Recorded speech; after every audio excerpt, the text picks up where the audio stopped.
मेरे प्यारे दोस्तों, नमस्कार। मैं पंडित विभा मिश्रा आप सबको विजयादशमी की हार्दिक शुभकामनाएं देती हूं और आपके बीच में आज मैं उपस्थित हुई हूं एक विषय पे चर्चा करने के लिए कि विजयादशमी का पर्व बहुत ही हर्षोल्लास से मनाया जाने वाला पर्व है, क्योंकि ये एक ऐसा पर्व है जिसके जिसके अंदर इस चीज़ का वर्णन है कि हमारे देश में नारियों की वास्तविक स्थिति क्या रही है। इसकी सबसे बड़ी उदाहरण हमारे लिए माता सीता जी हैं कि हमारे देश में कभी भी नारियों के साथ कोई भेदभाव नहीं हुआ है, ना शिक्षा में ना किसी चीज़ में।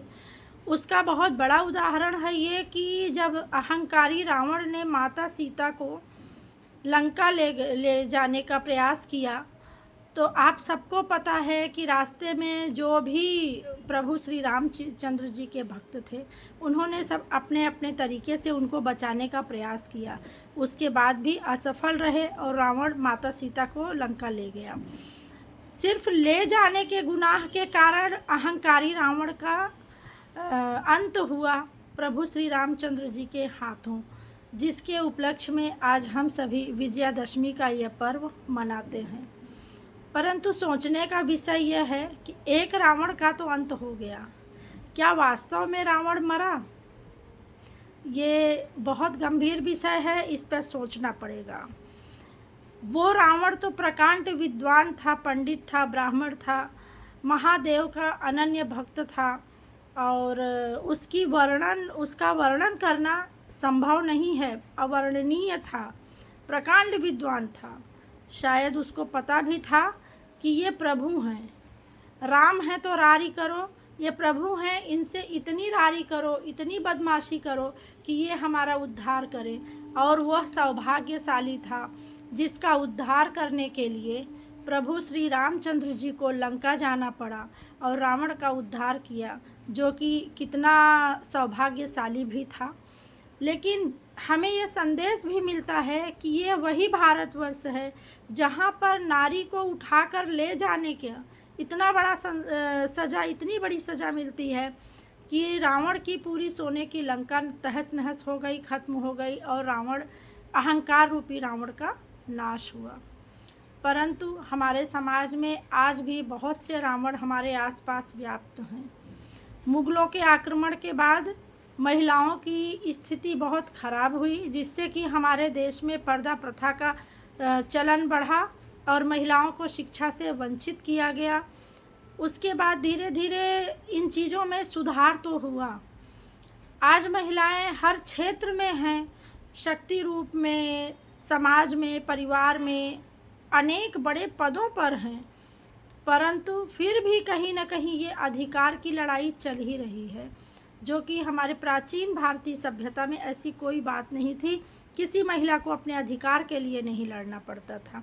हाँ, महिला की सम्मान के लिए ज़रूर युद्ध हुए हैं। महाभारत का युद्ध और रामायण में रावण का जो अंत हुआ है, वो हमारे प्राचीन भारत की परंपरा रही है कि हमारे यहाँ महिलाएं कितनी गौरवान्वित रही हैं, उनका कितना सम्मान रहा है कि उनके ऊपर कभी भी आँच आई है तो उस पर बहुत बड़ा द्वंद्व हुआ है।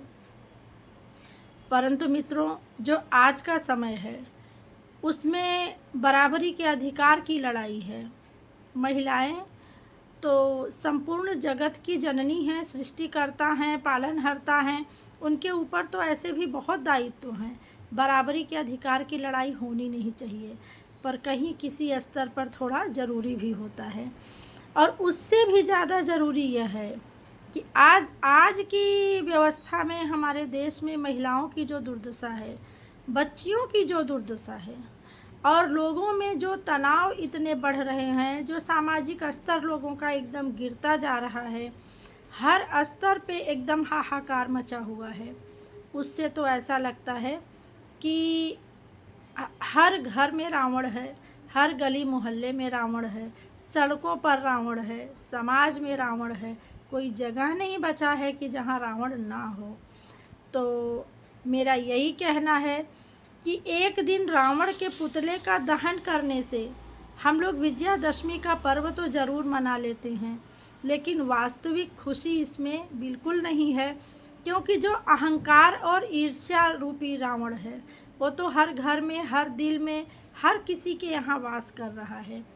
तो आप सबसे यही प्रार्थना है कि अपनी लालच, ईर्ष्या, अहंकार और द्वेष रूपी रावण को का वध करिए। रावण के पुतले का दहन करने से कुछ होने वाला नहीं है। आने वाला समय बहुत ही भारी है, बहुत गंभीर है, और महिलाओं को ख़ास तौर पे इस पर बहुत विचार करना पड़ेगा, क्योंकि हम सिर्फ आधी आबादी ही नहीं है देश की। देश का, धरती का, पूरे विश्व का आधा भार भी हम पर है। सृजनकर्ता भी हम हैं, पालनकर्ता भी हम हैं, और समस्त सृष्टि को आगे बढ़ाने का काम, उनको लेकर चलने का दायित्व सब कुछ हमारे ऊपर है।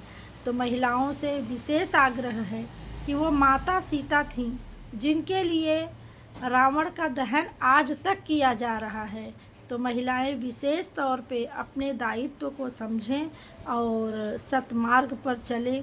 और सभी से मेरा विनम्र निवेदन है कि अपने द्वेष रूपी, अहंकार रूपी रावण का वध करें। धन्यवाद।